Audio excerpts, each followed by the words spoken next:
Ok, Alain. Donc, le problème de Nanga Lobela Lilo, la raison de ça, on a Hilton, il fallait qu'on a respect. Il y a ma maman Labisso, qui avance, il y a une journée de la femme, mais pendant que depuis semaine passée, mais comme il continuera pendant un mois, il y a un autre préféré, il y a un autre sang, là, maman Labisso, je pense que c'est Nabili Libre,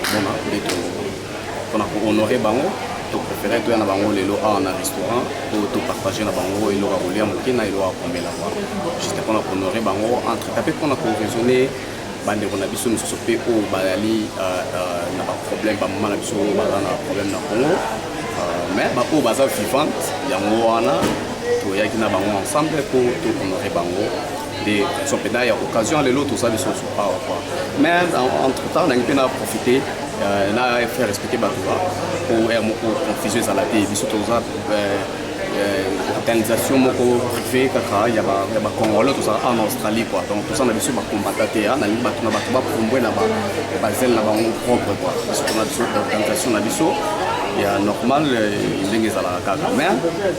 entre temps na ngai pena profiter pour na moi conseil moké je pense que ils sont surtout allés à tous en Australie, bande ko Congo tous en Australie, na ba bazana na Europe, ou bien en Amérique, il faut quand même que ils ont toujours une opportunité pour vivre dans un pays un peu civilisé et puis dans la démocratie. Je pense qu'il faut tomber moi par mentalité on a na bande ko na biso peut-être mais ko to songa na mboka na bande ko baza na mboka quoi. Mais moi très amoké, il y a pour moi quelques en généralité c'est moi quelques bandes comme ça précisément dans en Australie ma frère nous sommes à la awa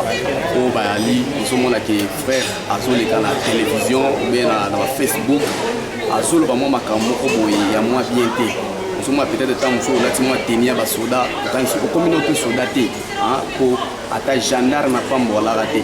ou rouge à pamba vous allez rater cadre à pamba vous allez rater même scout à pamba vous allez rater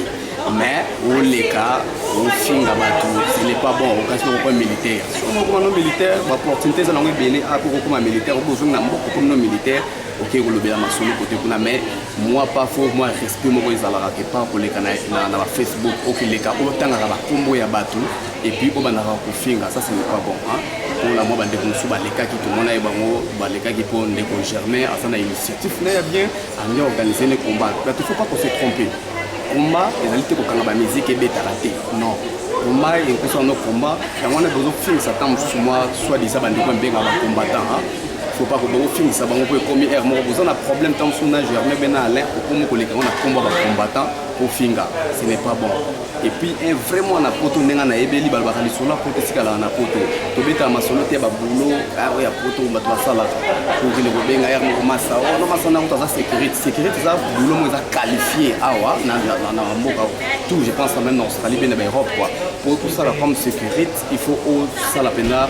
training moko na chic et puis ba aussi c'est tout certificat na yo za loka o ya bisote neza la kaka mutoka otombo libende au communauté sécurité peut-être non et puis en sécurité ah aux moto pena aux sala aux laisser foyer na yo famille mobimba aux a bien organisé les quoi nous offrent la sécurité aza bien organisé peut-être qui yo parce que nous en a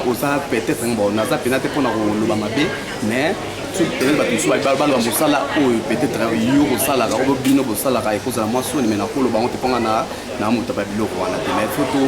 vraiment mentalité bien est-ce que respecter baninga ya koloba tango les canaux écran ce n'est pas dit parce que celui 3 4 mbatia bien ou les canaux écran pour le bofinga donc tout ça dans la bonne manière quoi donc c'est ça que na loba mais c'est moi mingi na maman na biso to fêter mais toujours continuer barbecue na palais merci quoi.